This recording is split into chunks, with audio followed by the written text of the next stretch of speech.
Você abriu 12, versículo 11. Quem abriu diz: eu estou vivo. Diga glória a Deus. Irmão, anima mais um pouquinho. É todo mundo flamenguista mesmo, é? Meu Deus. Eles, pois, o venceram por causa do sangue do Cordeiro e por causa da palavra do testemunho que deram, mesmo em face da morte, não amaram a própria vida. Existem versões que diz: eles os venceram pelo sangue do Cordeiro e por causa da palavra que ousaram confessar.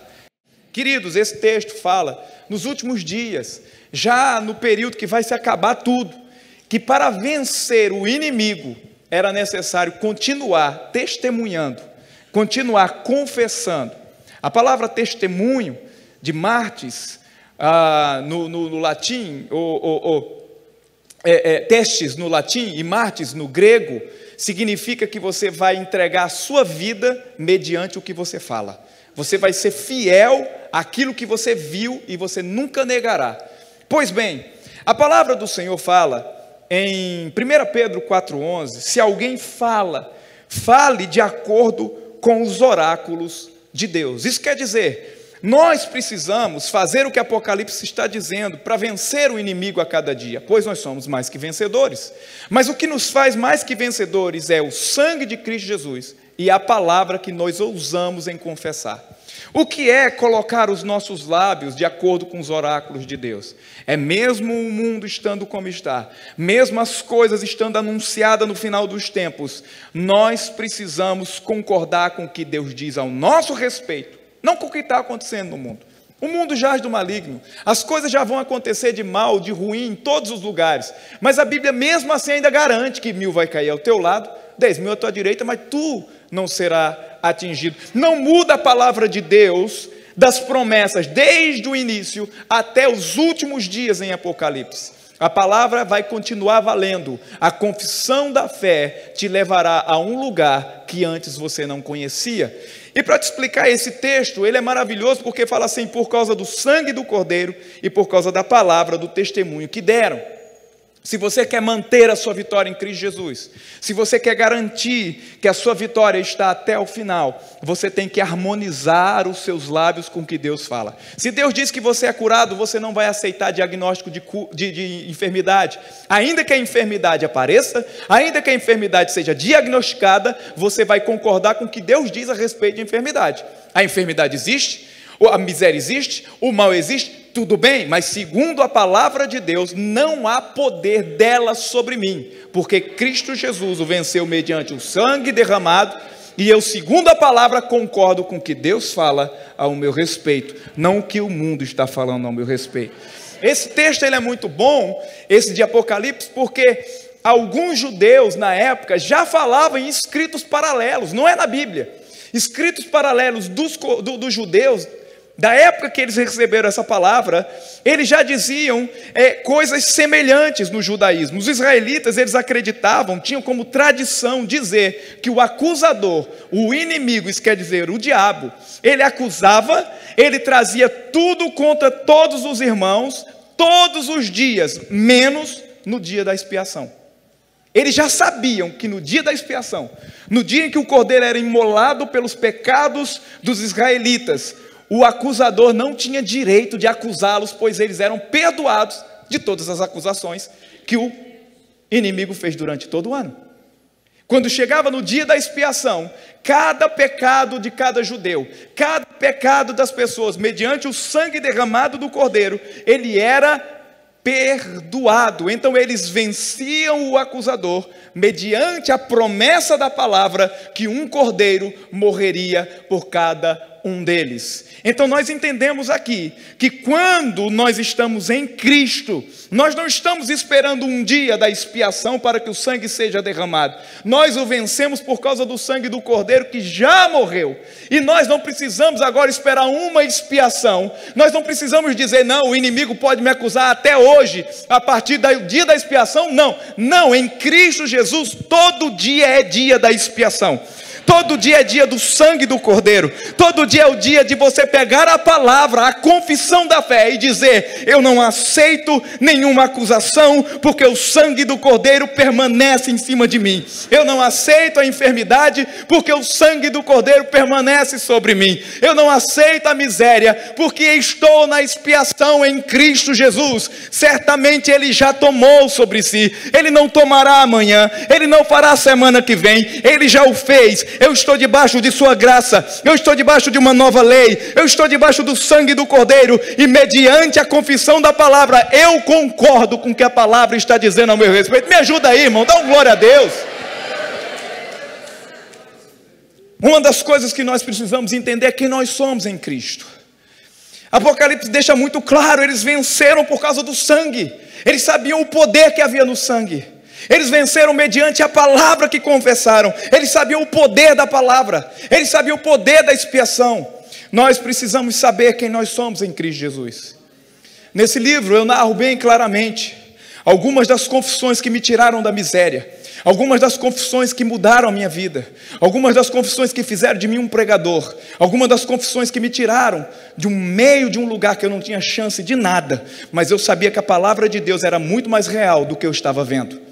Quando você pega a confissão da fé, ela transforma a sua vida, ela faz com que você veja coisas que naturalmente não se vê. A confissão da fé, quando você, eu não estou falando de positivismo, eu não estou falando de você ficar fazendo assim, 2, mais 5, não estou falando sobre isso. Eu estou falando da palavra de Deus, fala ao seu respeito. Eu sou o que a Bíblia diz que eu sou, eu tenho o que a Bíblia diz que eu tenho, eu posso o que a Bíblia diz que eu posso. Se há alguma impossibilidade, a Bíblia diz que há possibilidade, então eu posso, independente do que o mundo está dizendo, eu posso o que a Bíblia diz que eu posso. É isso que eu estou pregando para você nessa noite. E preste atenção, a confissão da fé é como, por exemplo, o ar-condicionado que nós temos aqui. Nós temos uma central de ar, nós temos esses aros aqui ao lado. E você sabe que no Rio de Janeiro, quando dá assim, janeiro para fevereiro, misericórdia, dezembro o negócio já esquenta.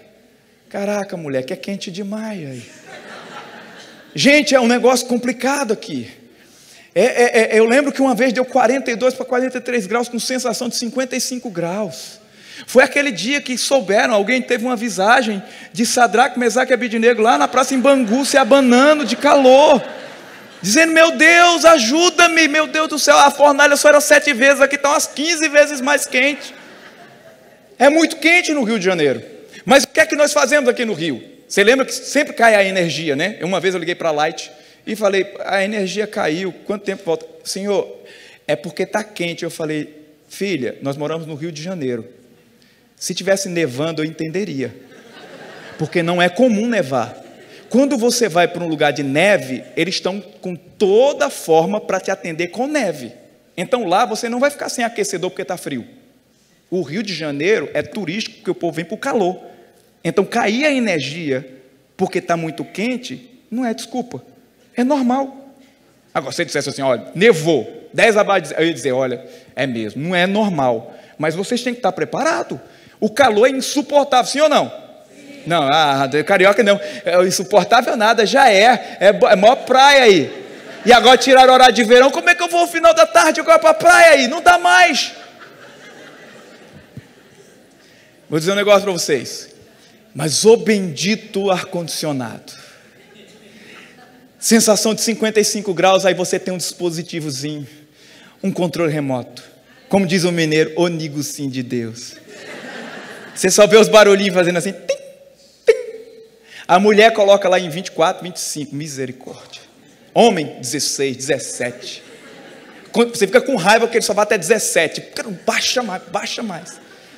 É lá fora, o povo na sensação de 55 graus, irmão, a cabeça, parece que o cérebro começa a amolecer, você vai ficando meio mole.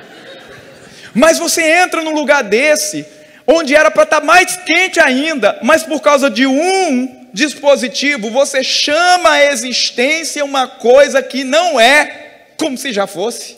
Você traz à existência uma temperatura que ela não existe lá fora.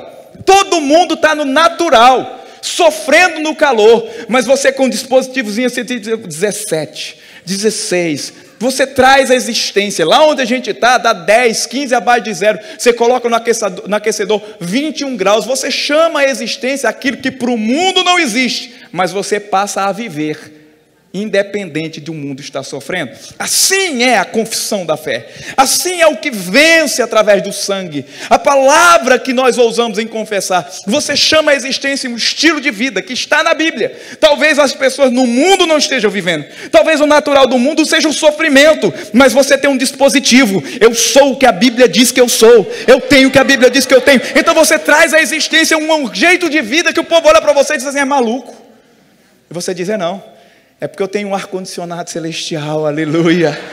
Vocês estão compreendendo? A confissão da fé é como a construção de uma rodovia. Eu não sei se vocês entendem quando vão construir uma rodovia, que às vezes são meses, às vezes anos. Quantos lembram daquele túnel que tem ali, que você vai ali para Campo Grande, é túnel da Grota Funda, Transolímpico aqui que tem um túnel, Rio de Janeiro está cheio de túnel. Antes de ser construído não existia aquele caminho, foram anos. Às vezes você tinha que fazer, eu lembro que uma vez saí do Recreio dos Bandeirantes na sexta-feira para pregar em Campo Grande, centro de Campo Grande, ali do lado do Sendas, o antigo Sendas. E eu lembro que nós saímos 6 da tarde, ali do Recreio Shopping, mais ou menos. Nós subimos a serra, chegamos, a minha pregação, o culto era às 8 da noite, minha pregação ia ser mais ou menos por 8h40. Eu falei, até às 8 eu chego, em 2 horas. Chegamos 9h40. Para subir aquela serra, tudo parado. E tinha o Fast Pass, né? a pista expressa, que era o acostamento, né? E como nós somos crentes, a gente não podia ir pelo acostamento. Os caras tudo 3h40 para chegar no lugar. Aí abriram um túnel da Grota Funda. Você faz o mesmo trajeto, 40 minutos, 30 minutos. Dependendo da hora, faz em 20 e poucos. Por quê? Um caminho que foi traçado no meio de onde não existia, mas hoje é realidade. Assim é a confissão da fé. Não importa se você está na miséria, não importa se você está na enfermidade, não importa o que você não tem, quando você vai chamando, o que a palavra diz ao seu respeito, você vai criando esse caminho, um novo caminho, e daqui a pouco o povo olha para você e diz, é maluco, daqui a pouco diz assim, como ele abriu esse túnel? Como isso foi feito? Às vezes são anos e anos falando, mas acontece. Porque a palavra de Deus é real, muito mais real do que essa cadeira que você está sentado nela agora. Alguém diga amém, me ajuda aí, irmão. Eu lembro que quando, isso que eu estou te falando, mas só a introdução, sobre a fé vem pelo ouvir, confessar a palavra mediante o sacrifício de Cristo, crer com o coração, confessar com a boca. É assim que nós vencemos até os últimos dias da igreja nessa terra. Isso é maravilhoso você estar ouvindo, mas agora eu vou dizer para você como eu descobri isso, qual era a minha situação. Então eu posso te dizer que vale a pena e que é real, funciona. Ah, mas você não sabe onde eu nasci. Eu era o pior, se você juntar a pessoa com mais sofrimento que você conhece, eu estava pior. Eu fiquei pobre quando melhorei de vida. Eu não estou brincando com vocês. Eu vou te dizer como eu me converti. Eu tinha 17 anos de idade. Eu trabalhei dos 10 anos de idade até os 17 anos de idade para minha família e parte de pai. Eu, quando voltei de São Paulo, eu nasci em Pernambuco, fui para São Paulo, vendemos tudo, colocamos na conta poupança, plano Collor, tomou tudo, ficamos na miséria em Pernambuco. Eu tinha 9 anos de idade quando cheguei. Voltando para Pernambuco, o que eu conheci foi a miséria. E eu lembro como hoje minha família, parte de pai, eu não era filho da esposa legítima do meu pai. Meu pai já tinha falecido, tinha ficado a herança para todo mundo, 5.000 hectares de terra, 50 milhões de metros quadrados ficaram para os seus filhos, e eu fiquei sem nada. Só que quando eu era pequeno, eu já sabia que eu tinha um pai rico, que tinha tido um pai rico, isso, aquilo, outro, e um dia foram me buscar, e quando foram me buscar, eu falei, pronto, fiquei rico também. Fui morar com minha família, pai de pai, com 10 anos de idade, morava numa mansão, morava numa das melhores casas da rua, tinha tudo que você pode imaginar. 12 anos de idade eu já dirigia carro zero, era ilegal, mas eu dirigia. E eu lembro que quando foi com 16, 17 anos de idade eu decidi sair da casa, mas eu ainda trabalhava com minha família. Eu morava no apartamento que era deles, eu recebia o salário deles e eu trabalhava no trabalho para eles. E o interessante é que nessa época muito triste, porque eu não tinha nada da herança do meu pai ficou comigo, eu não tinha um sobrenome do meu pai, não tinha nada. Então eu me isolei, fiquei num canto, passava o dia todo trabalhando, e de noite, a noite toda eu escutava as músicas do Legião Urbana. Não sei se você já ouviu Legião Urbana, as músicas são bonitas demais. Agora já é perigoso você ouvir no meio da rua, imagina você trancado num quarto, irmão. Então era isso que eu fazia, até que um dia alguém trouxe, no meio da tristeza que eu estava vivendo, alguém trouxe um Novo Testamento para mim. Essa pessoa, ela trouxe um Novo Testamento, aqueles dos Gideões, compridinho assim, igual o livro, assim, um cinza que põe nos hotéis. Alguém me deu. O que foi que ele mandou eu ler? Apocalipse. Eu comecei a ler Apocalipse. Por isso que é bom você ler Apocalipse, irmão. Mas leia com o que os pregadores estão ensinando aqui, que o pastor André Nunes está ensinando. Quando eu li Apocalipse, que eu vi que tinha uma besta com 7 chifres. Mas me deu um medo tão grande que eu cheguei no outro dia e fui devolver para o cara. Eu falei, não quero esse negócio não. Eu falei, por quê? Eu falei, não, o medo aí, uma besta, não sei o quê. E lá no Nordeste a expressão besta é um negócio pesado. Misericórdia. Aí ele falou, não, então lê o livro de João. Por quê? Porque não há ensinamento sobre Apocalipse. Não há ensinamento sobre a confissão da palavra, de como vencer o inimigo. E aí eu não sabia de nada. Primeira vez que eu peguei o contato com a Bíblia, não era cristão, não era crente, não era nada. Fiquei com medo. Mas agora você está tendo a oportunidade de aprender alguma coisa de Apocalipse, amém? Ele falou, então lê o livro de João. Eu li o livro de João, 17 anos de idade. E eu comecei a me apaixonar por Jesus. Comecei a aprender da vida de Jesus. E eu lembro que eu sozinho, no início de setembro de 1998, eu me ajoelhei do lado de um criado mudo, do lado da minha cama, e eu confessei Jesus como meu único suficiente Salvador. Sozinho, lendo o Novo Testamento, eu disse, Jesus, salva a minha alma. Tu és o Salvador da minha vida, eu te entrego o meu coração, a minha vida é tua. Com a Bíblia aberta, ainda rezei um Ave Maria, que era o máximo que eu sabia. Eu não sabia nem orar o Pai Nosso, eu não sabia nada, irmão. Só o Ave Maria porque passava 6 horas da tarde na rádio. Assim mesmo eu não sabia todas as palavras. Mas eu entreguei minha vida a Jesus. Fiz dele o meu Salvador. Cheguei e fui devolver o livro. Quando fui devolver o rapaz, ou o senhor lá que me emprestou, ele falou, não, é um presente para você. Aí eu falei, olha, aceitei Jesus, ele salvou minha alma. Quando? Eu falei, agora de noite. Ele falou, você foi na igreja? Eu falei, que igreja? Olha o que ele me falou. Você precisa ir na igreja? Você precisa levantar a mão quando o pastor perguntar quem quer entregar a vida a Jesus. Eu falei, mas por quê? Ele falou, porque se você negar Jesus diante dos homens, a Bíblia diz que ele o negará diante do Pai. Eu disse, como assim? Ele falou, aquele que não levantar a mão e não confessar publicamente que Jesus é o Senhor, não vai para o céu, vai para o inferno. Eu falei, misericórdia, onde é que tem uma igreja para eu ir? Jesus salvou minha alma, eu não quero negar ele publicamente. Próximo domingo, 13 de setembro de 1998. Era 7 horas da noite o culto, eu cheguei numa igreja, a primeira igreja batista de Arco Verde, era próximo da minha casa, uma igreja maior que essa, uma galeria grande, 1.500 lugares, tinha 90 velhinhos lá para assistir o culto. Eu lembro como hoje, irmãos, quando eu cheguei lá, cheguei 6 da tarde, fechada, e eu ficava, não chega ninguém, eu tenho que levantar minha mão. Jesus salvou minha alma, eu não quero que ele me negue, eu não quero que as pessoas digam, olha, ele negou Jesus, eu quero levantar minha mão publicamente. E eu lembro que eu entrei naquele culto, veio a pregação, teve os hinos, a pregação, depois da pregação veio mais hino, e eu ficava, ele não me chama, eu estava sentado à direita, me chama, e o pastor falou, vamos tocar o 396, cegueira e vista. Eu falei, meu Deus do céu, eu olhei o hinário, tinha 581, eu falei, se ele vai seguir a sequência, quando é que eu vou levantar a mão? O cantor cristão tem 581 hinos, o 581 é o hino oficial da Batista. O 396, cegueira e vista, é o que você conhece na harpa como o 15, foi na cruz. E quando tocou foi na cruz, eu já estava chorando, desesperado, meu Deus do céu, Jesus salvou minha alma, quando é que eu posso falar para o mundo que ele salvou minha alma? Quando é que eu posso dizer para o povo? Aí o pastor falou, e agora, nesse momento? Eu falei, nesse momento, ele falou, nós vamos cantar a última hora. Eu falei, só pode ser a última hora, só pode ser o último momento, né? Hoje, amigo, tu tens a escolha, vida ou morte, qual vais aceitar?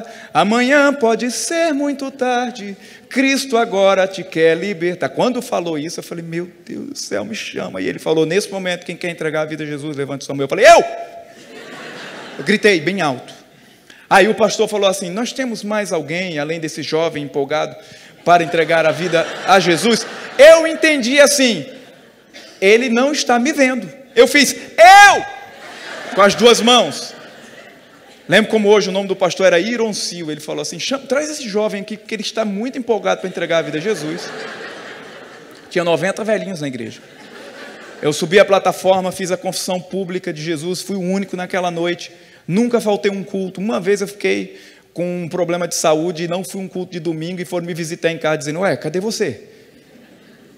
Porque eu era fiel todos os cultos. Mas, irmãos, eu vou te falar como foi que eu cheguei na igreja. Sem muita instrução, eu me converti lendo a Bíblia, entreguei minha vida a Jesus, ia para todo o culto. Eu sempre ouvia: Jesus vai levar você para o céu, e lá no céu você vai ter a vida eterna. Mas a vida eterna não vai começar quando você for para o céu. A vida eterna começa quando você aceita Jesus. O poder da eternidade já muda você aqui. O poder da eternidade já muda você até Apocalipse.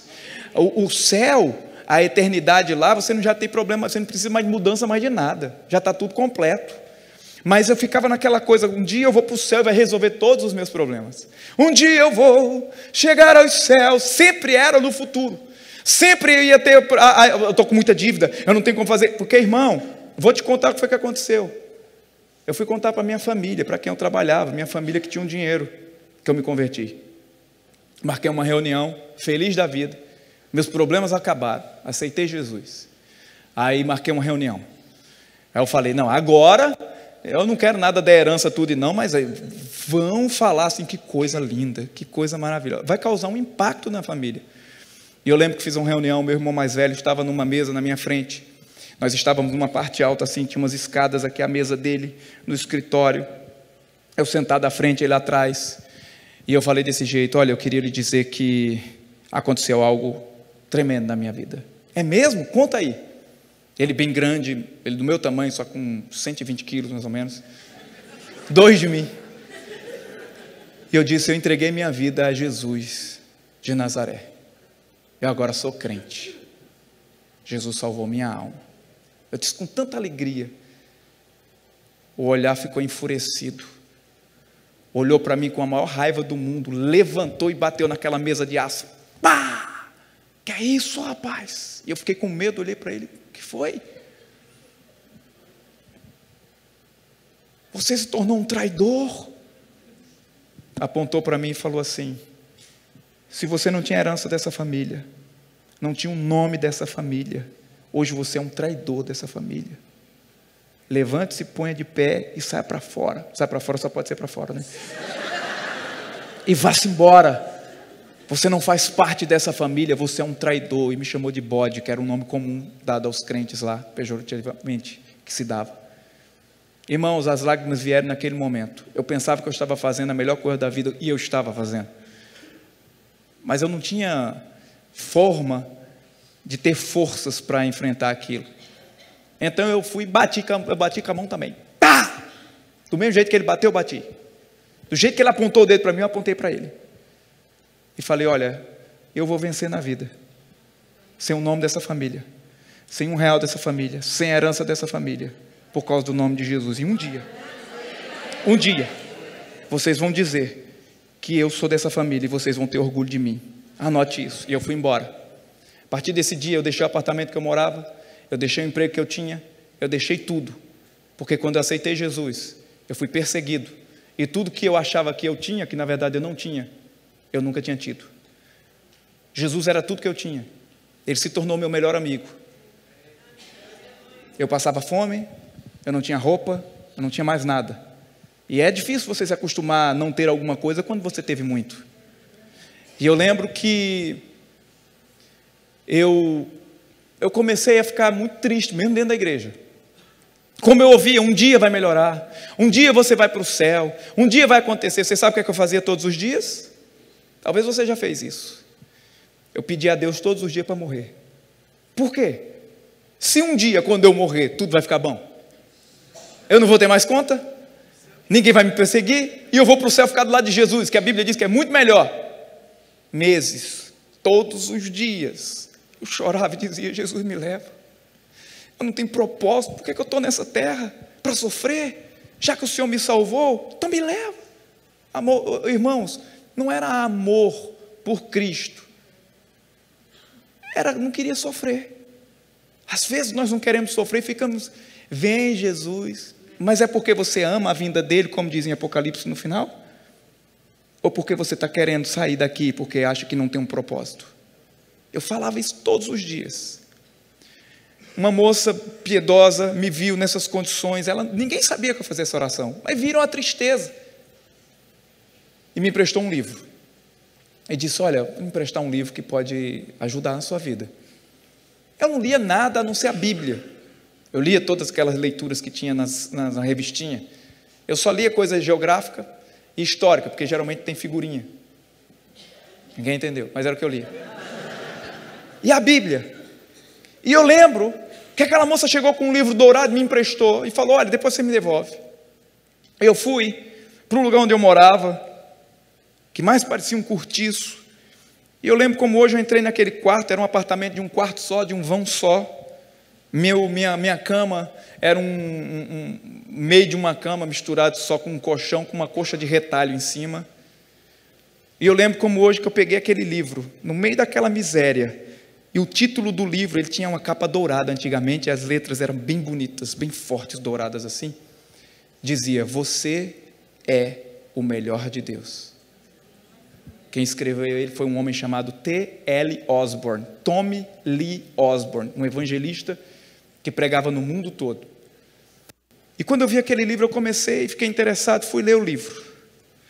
E algo começou a me chamar a atenção, enquanto eu sempre pedia para morrer, eu comecei a ver fotos que eu nunca tinha visto na minha vida.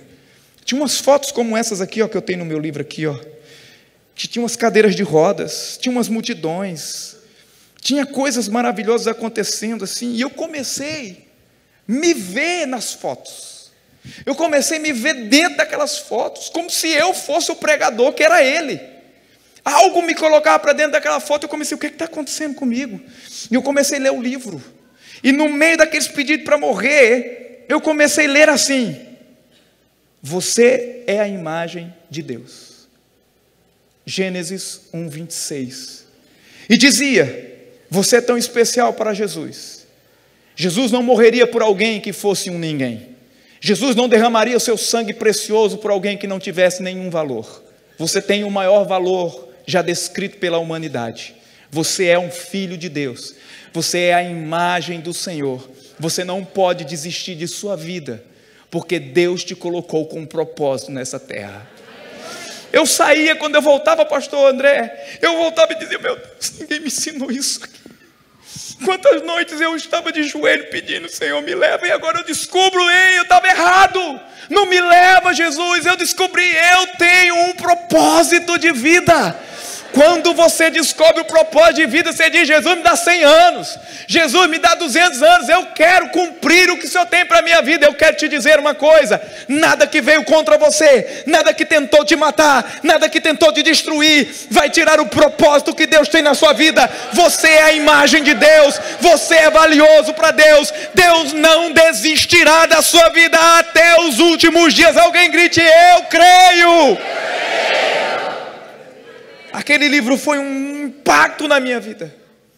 Eu agora começava falando, no meio da rua eu disse, eu sou o melhor de Deus, eu sou a imagem de Deus. Eu comecei a falar, eu sou a imagem de Deus. Gênesis 1:26 diz, façamos o homem a nossa imagem. Diga, eu sou a imagem de Deus. Irmãos, quando você está falando que você é a imagem de Deus, você está assumindo o que Deus tem para você. Porque ser a imagem de Deus, você está dizendo, dentro de mim tem uma vida que foi dada pelo próprio Criador. Dentro de mim tem um Espírito que vive, que tem a própria vida de Deus. João 10:10 diz, o ladrão, o inimigo que vocês venceram pelo sangue, veio para matar, roubar e destruir. Mas Jesus falou, eu tenho vindo para que vocês tenham vida, e vida em abundância. Quando você diz, eu sou a imagem de Deus, você está dizendo, eu assumo a vida abundante na minha vida.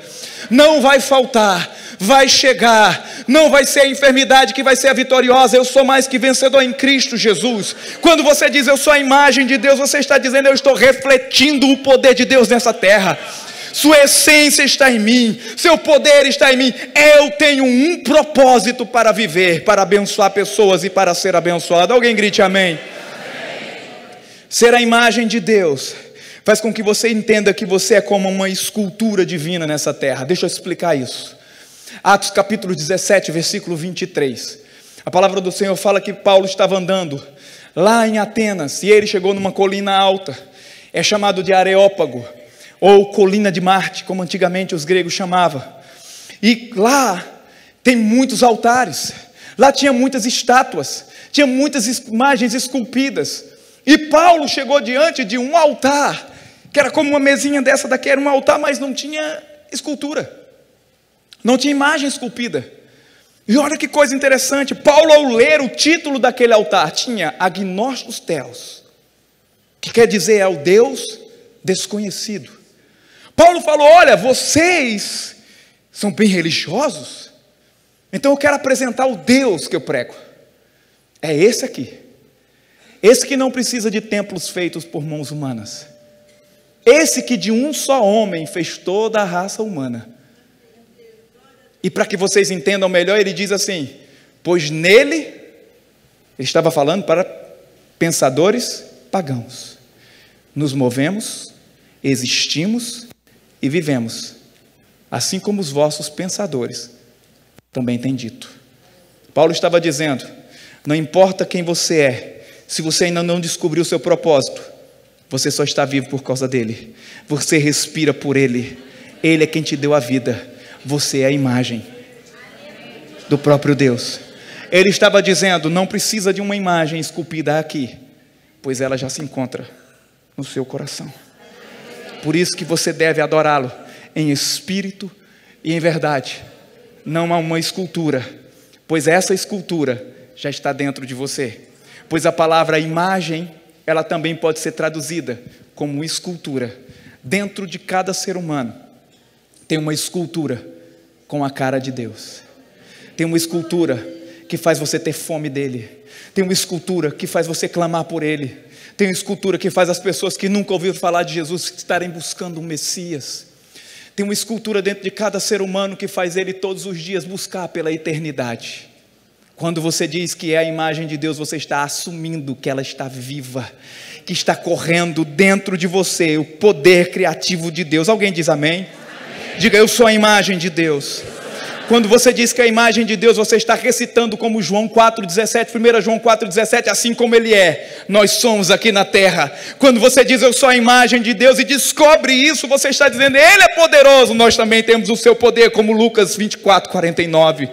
Nós estamos dizendo ele é a saúde, nele também nós fomos sarados. 1 Pedro 2, 24. Nós estamos dizendo Jesus, o Senhor é santo, mas nós somos santos com ele. 1 Pedro 1, 16. Nós estamos dizendo ele é vitorioso, nele está a vitória, mas nele nós somos mais que vencedores. Alguém grite amém.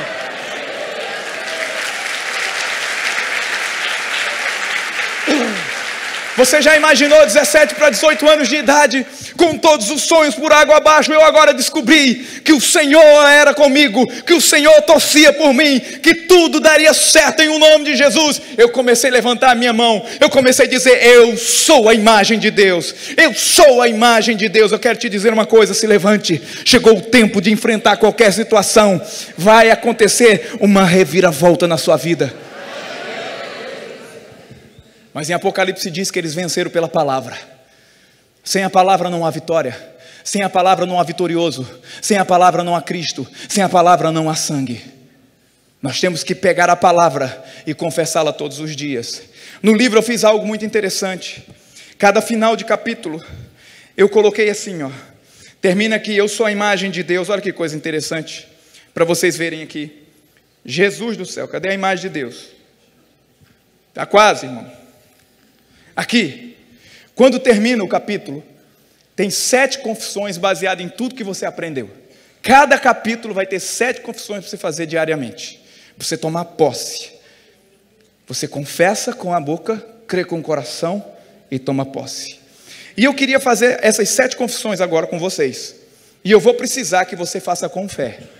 Eu vou precisar que você levante a sua mão de profeta. Você não vai fazer assim: eu sou a imagem de Deus. Você vai tomar posse. Você vai falar com convicção. Assim como os pentecostais, já viram os pentecostais como é que fazem? O pentecostal que ele não levanta a mão normal. Ele tem um negócio diferente. Ele tem um negócio assim, já viu? Faz um negócio assim. Você vai fazer isso hoje. Você mexe no vizinho que está do seu lado, só mexe nele assim, diz assim, é agora, viu? Toma posse. Levante a sua mão, levante sua mão, levante sua mão. Quando eu fiz isso em São Paulo, o povo estava muito mais animado que vocês, irmãos. O paulista mais animado que o carioca, pô, caraca aí. Levante sua mão, levante sua mão, levante sua mão, levante sua mão, levante sua mão. Isso. Diga. Eu sou a imagem de Deus. O Senhor me fez alguém especial. Eu tenho suas características divinas. A vida de Deus se manifesta em mim. Eu reflito sua essência e amor. Eu sou um cidadão do céu. Mais alto. Eu sou a imagem de Deus. Grite aleluia.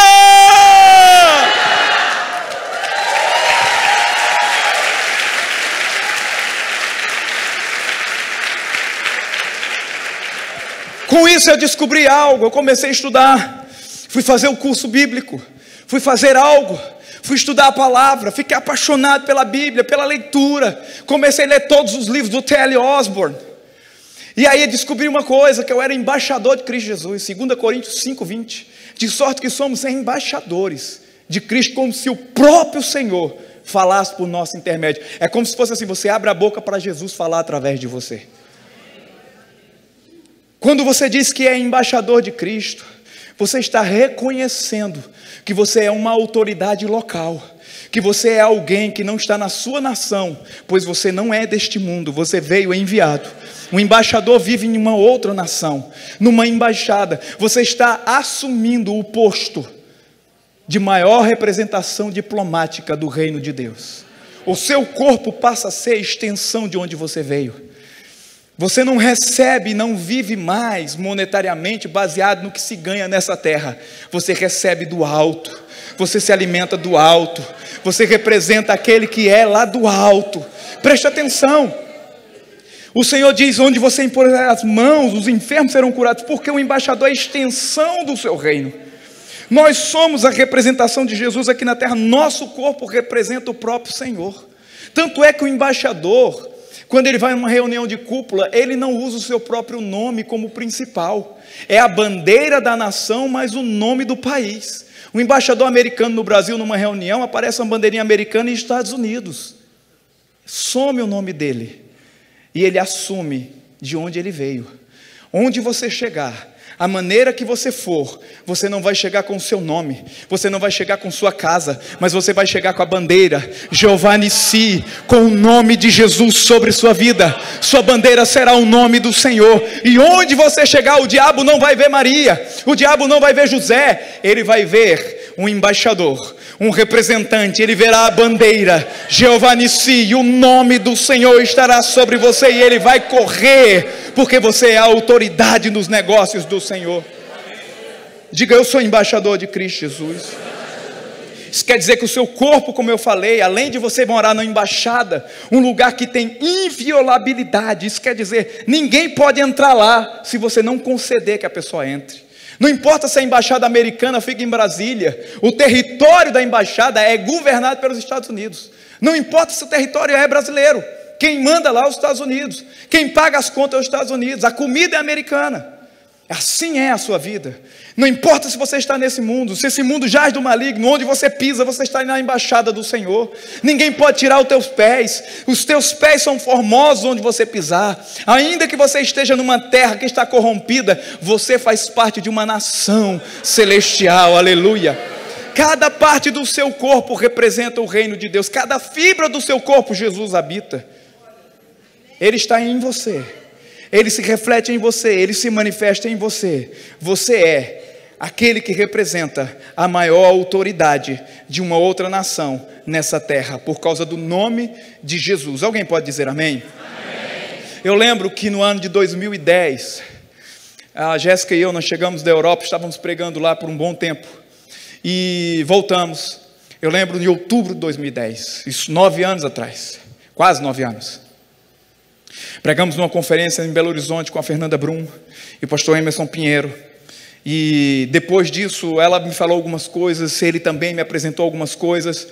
E quando foi no dia 7 de novembro de 2010, quase 9 anos atrás, meu telefone tocou num domingo próximo das 7 da noite. O pregador nunca está no domingo, 7 horas da noite em casa, e eu estava nesse dia.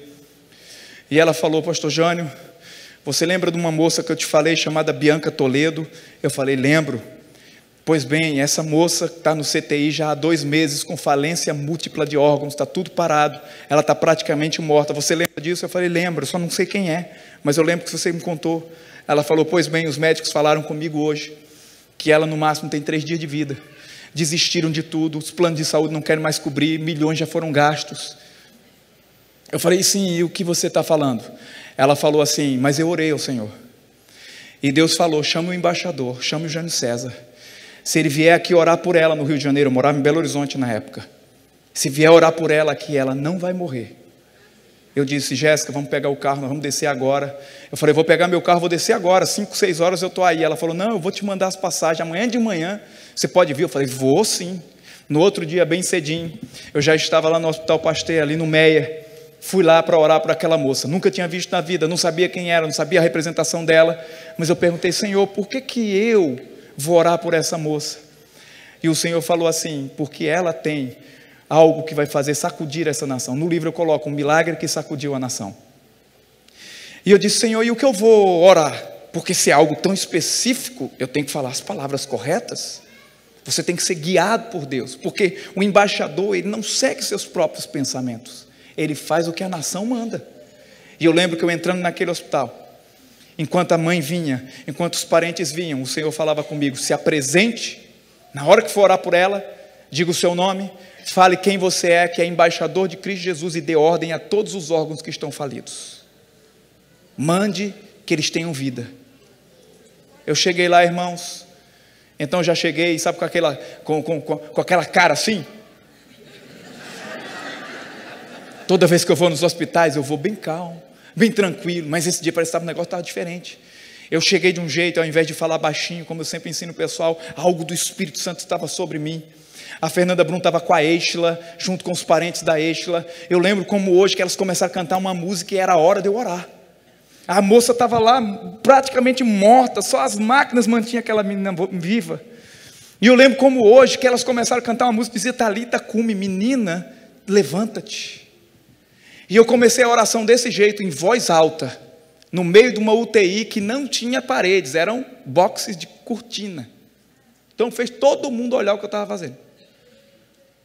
Eu comecei desse jeito: escuta aqui, Satanás, meu nome é Jânio César, eu sou embaixador de Cristo Jesus, e agora, na autoridade dele, eu dou ordens: órgãos vitais, voltem à vida agora, pulmões, voltem agora, rins, voltem agora, coração fique normal, tudo no seu corpo, em nome de Jesus. Começou a ter um negócio lá, eu não entendo nada, mas começou a fazer um barulho nas máquinas, as linhas começaram a mudar, aqueles negócios, aquela coisa. Eu comecei a olhar e comecei a falar mais ainda. Enquanto eu falava, o corpo dela começava a dar umas tremidas, e as meninas começaram a cantar Talita cume, Talita cume. Veio o médico, veio o enfermeiro para cima de mim. Eu falei: pronto, agora eles me expulsam daqui.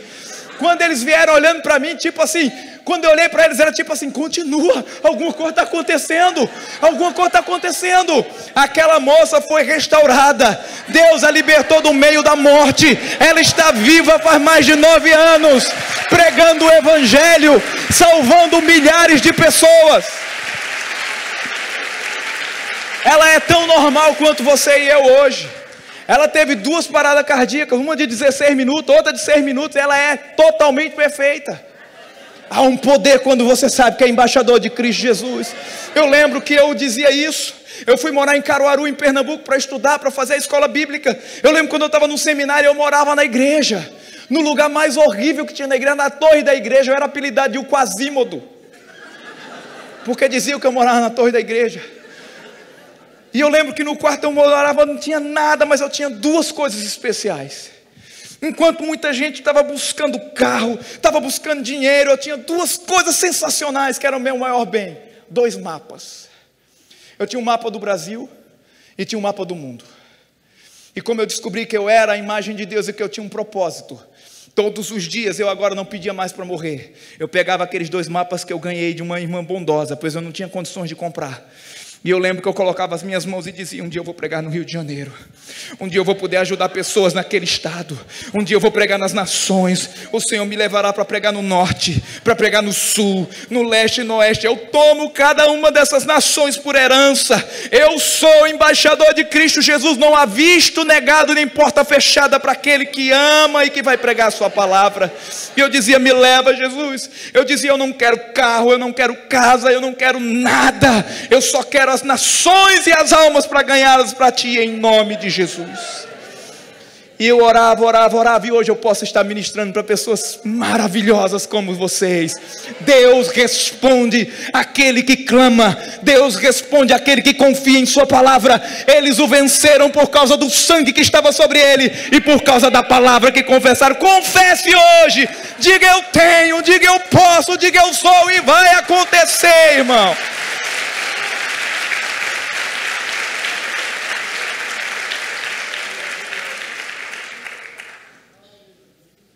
Diga: Deus é bom. Eu lembro que eu aprendi algo, que era dizer: Cristo em mim, a esperança da glória. Colossenses 1:27 fala isso. E eu entendi esse versículo.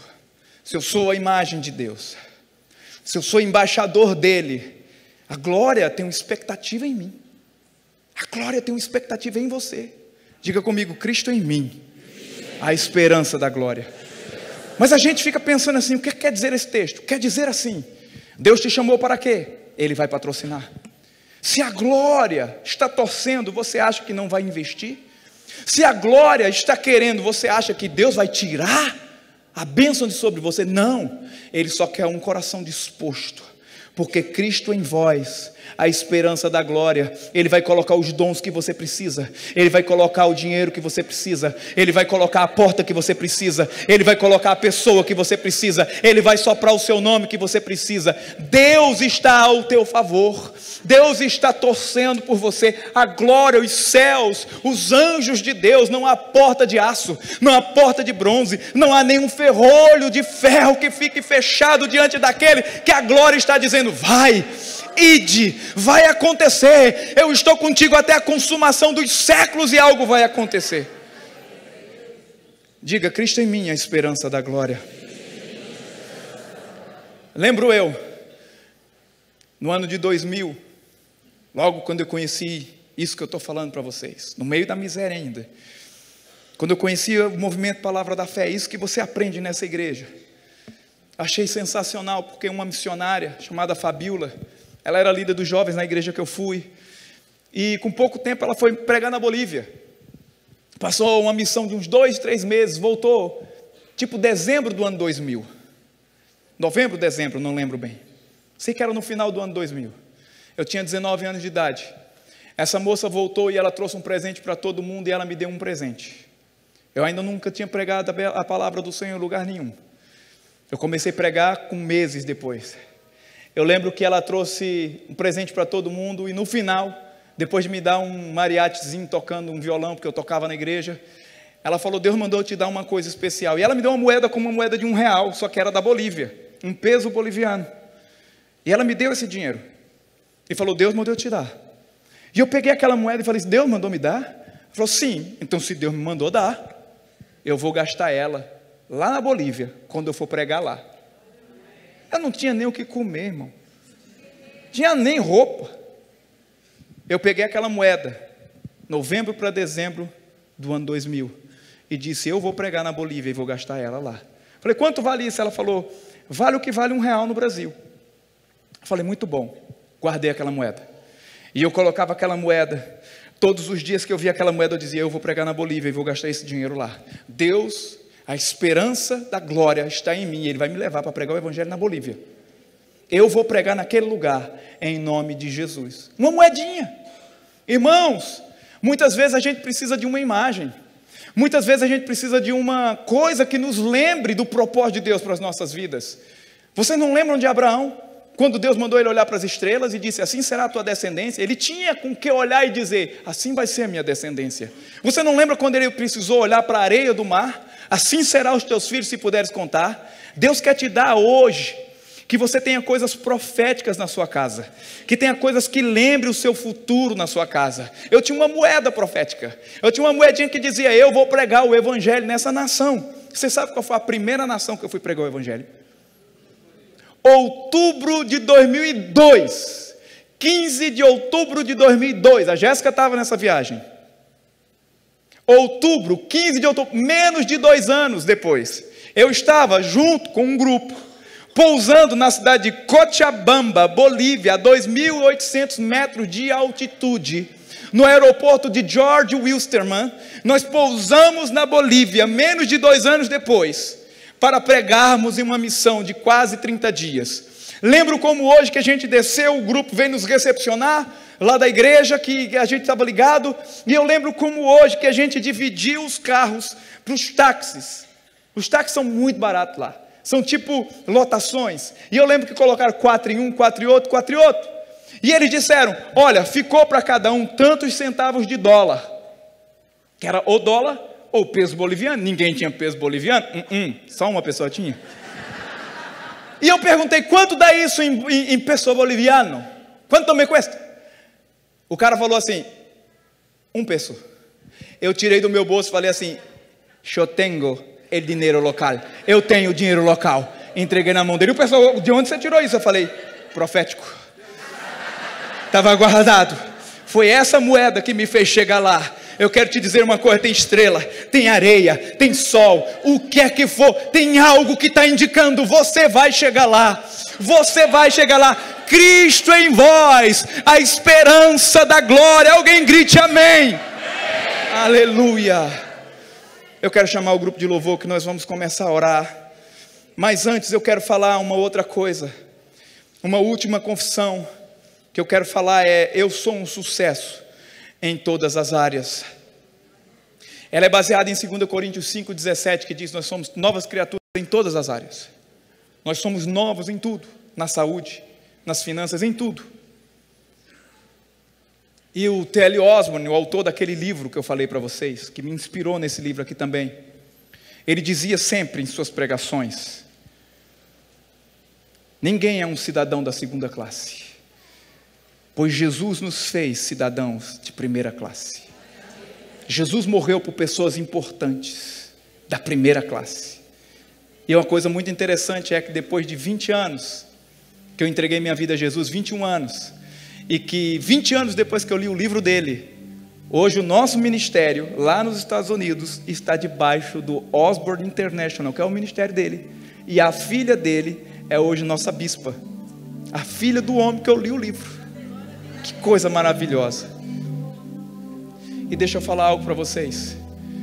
Eu digo, eu sou um sucesso em todas as áreas, porque tem gente que diz, eu não sou bom na saúde, eu não sou bom nas finanças. Você é um sucesso em todas as áreas. Você é da primeira classe.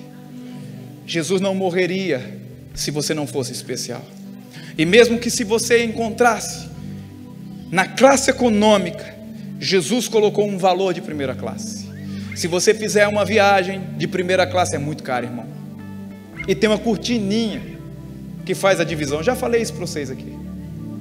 É muito caro. Agora quando você vai lá na classe econômica, irmão, é caro também, mas é bem mais barato. Mas você vai todo apertado, uma viagem longa, chega todo amassado no lugar. Aí tem uma cortininha que divide a primeira da classe econômica. Quem vai na classe primeira lá, vai deitado, comendo do bom e do melhor. Quem vai lá atrás, pede água, ainda não é hora. Sua opção, chicken ou pasta, frango ou macarrão, mais nada. Lá na frente até caviar tem, eu não sei nem o que é. Tem lá na frente. Não sei o que é, porque eu nunca quis experimentar aquele negócio. Não tem a cara de ser ruim, mas tem gente que gosta. Alguém diz assim, mas por que você não quis experimentar? Irmão, costume. Na pobreza, se eu visse um caviar. E eu quero dizer algo para você. A diferença de um voo longo, primeira classe, segunda classe, não é o destino é o mesmo. Não é a duração do voo, vai para o mesmo aeroporto, no mesmo avião. É o preço que é pago para estar lá dentro daquela cortininha. É muito mais caro. Mas Cristo Jesus, por quem nós vencemos pelo sangue do Cordeiro e por sua palavra, mediante o seu sacrifício, pois havia uma cortininha que tentava nos inibir, dizendo que nós não éramos da primeira classe, que só algumas classes de pessoas eram da primeira classe. Mas quando Cristo veio, Ele veio mostrar que cada um de nós somos da primeira classe. E aquela cortina que dividia o templo, o véu do templo, ela foi rasgada de alto a baixo. O sangue de Cristo está sobre mim. Diga: o sangue está sobre mim. E Ele fez você pessoa de primeira classe. Isso quer dizer, você só vai na classe econômica, só chega no céu, no mesmo lugar que nós estamos indo, arrebentado se quiser, pois alguém pagou a passagem mais cara para você. E diz: não tem mais cortininha te separando, agora você pode ir deitado, descansando em pastos verdejantes. E o Senhor diz: vinde a mim todos que estáis cansados e sobrecarregados. Fique de pé nesse momento. E eu vos aliviarei. Se há peso sobre você, Ele diz: descansa diante de mim. Se há peso sobre os seus ombros, Ele diz: eu sou manso e humilde de coração. O Senhor nos fez. Diga: eu sou a imagem de Deus. Diga: eu sou embaixador de Cristo Jesus. Diga: Cristo em mim, a esperança da glória.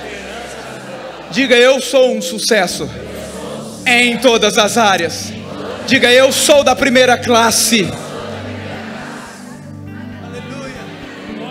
Meu amigo, minha amiga, meu irmão e minha irmã, essa noite eu vim orar por você, não só para que você receba um milagre, mas que você possa hoje publicamente dizer que Jesus é o teu Salvador. Ele te conduzirá à primeira classe. Ele te conduzirá a ser um cidadão do reino de Deus. Não importa onde você nasceu, não importa o que você fez de errado, Deus não olha para você sem nenhum valor. Você é muito especial para o Senhor. Eu lembro que eu fui à igreja e eu queria muito levantar a minha mão, pois eu descobri que nós precisamos entregar a vida a Jesus publicamente. Se está afastado dos caminhos do Senhor, eu tenho que voltar publicamente, para não ser negado diante dos homens. Pois aquele homem disse para mim: você foi à igreja? Eu disse: para quê? Porque aquele que negar ao Senhor diante dos homens será negado diante do Pai. O meu coração ardia para levantar a minha mão quando o pastor chamasse. E eu quero te dizer uma coisa: nós não vamos precisar tocar a última hora que diz que amanhã pode ser muito tarde, mas Cristo quer te libertar agora. Feche os seus olhos, coloca a mão sobre o seu coração. Se você é a pessoa com que Deus mandou eu vir aqui, eu vim lá de Oklahoma, do interior, caipira dos Estados Unidos, para dizer algo para você. Você é a imagem de Deus. Você é alguém especial. Um livro que eu li chamado Bíblia Sagrada fala coisas maravilhosas sobre você. Talvez você ainda não entendeu o seu propósito, mas nessa noite o seu coração arde porque queima a palavra de Deus. Se você quer vencer até os últimos dias, Apocalipse diz que é pela palavra, é pelo sangue do Cordeiro. Pois no dia da expiação, o inimigo não pode te acusar. A expiação era o dia em que o Cordeiro era imolado, que ele sofria e derramava o seu sangue. Cristo Jesus fez isso por você.